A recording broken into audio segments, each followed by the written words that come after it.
Le vamos a dar paso a Pablo Callejón ahora, lo vamos a escuchar a él. Y vamos a hablar, Mechi, buen día, un saludo para todos y todas. Ah, no te habíamos saludado. Ah, ¿viste? Que no me acordaba que te había saludado. No importa, bueno, nos volvemos a saludar.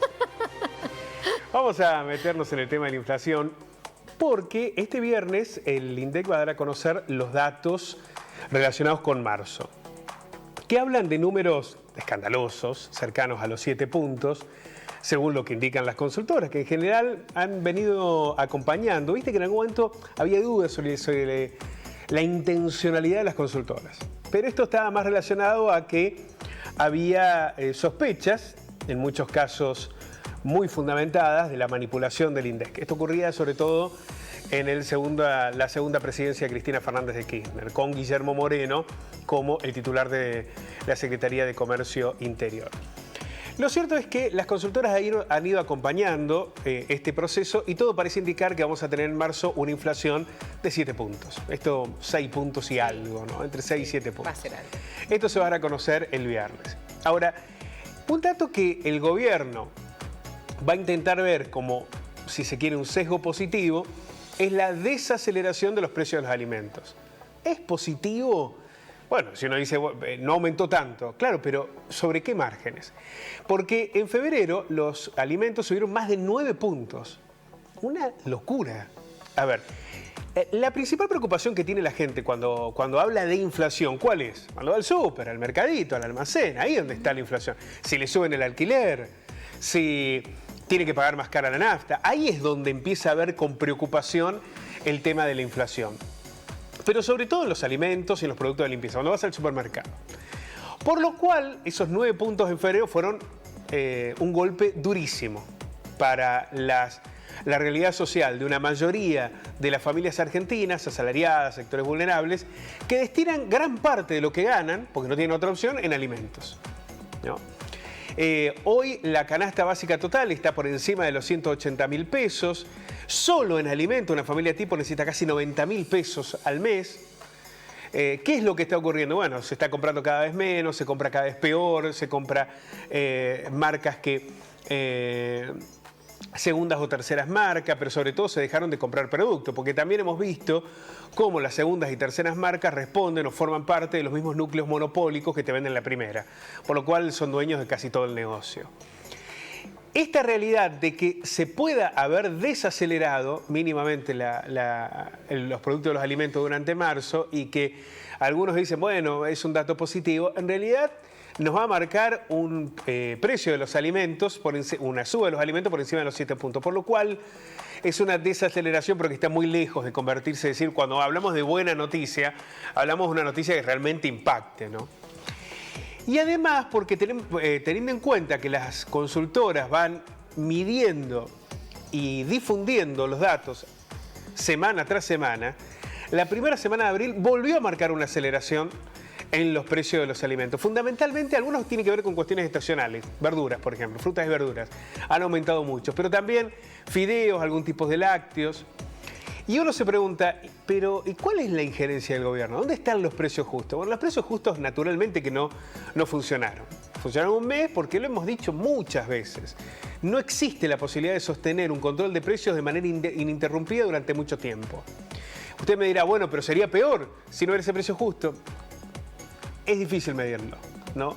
Porque se ha hablado de una inflación de 4 puntos y estamos en 7 con alimentos en 9 puntos, por lo cual decir que son efectivos los precios justos es muy complejo, ¿no? Y hay muchos productos que siguen manteniéndose dentro de esa cuestión. ¿Qué hacen las empresas? Bueno, te ponen una segunda marca, te cambian algún rótulo del producto y te terminan vendiendo otra cosa y cuando vas al supermercado no ves un solo cartel de precios justos. Pero aunque estén esos carteles y existan algunos de los productos, hay otra dinámica de la comercialización que es compleja. Primero, ¿llega a todos lados? No, no llega a todos lados. Al interior federal no llegan estos precios justos. Están en algunas grandes ciudades, nada más. No están en el resto. Por ejemplo, pensemos en la carne.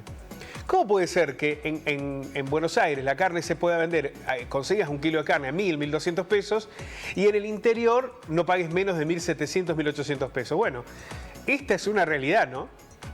O se controla solamente ahí o se llega sobre los productos, o interesa que solamente aparezcan los productos de los precios justos ahí. En el interior se padece, ni hablar de las ciudades medianas o más chicas o los pequeños pueblos.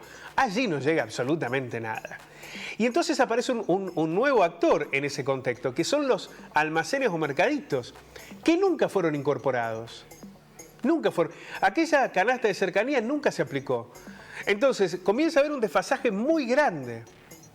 Y hay un elemento aquí que tampoco está puesto en discusión, que son las pymes alimenticias, que son muchísimas en la Argentina y que cada vez tienen menos posibilidades de competir contra los grandes monopolios, porque los grandes monopolios manejan todo en vínculos con los propios supermercados. Entonces una pyme regional que produce té o que produce fideos en un lugar, pensemos, a ver, en Rafaela o en Río Cuarto hay una pyme que produce fideos. Bueno, tiene que competir con una pyme que está concentrada en Buenos Aires.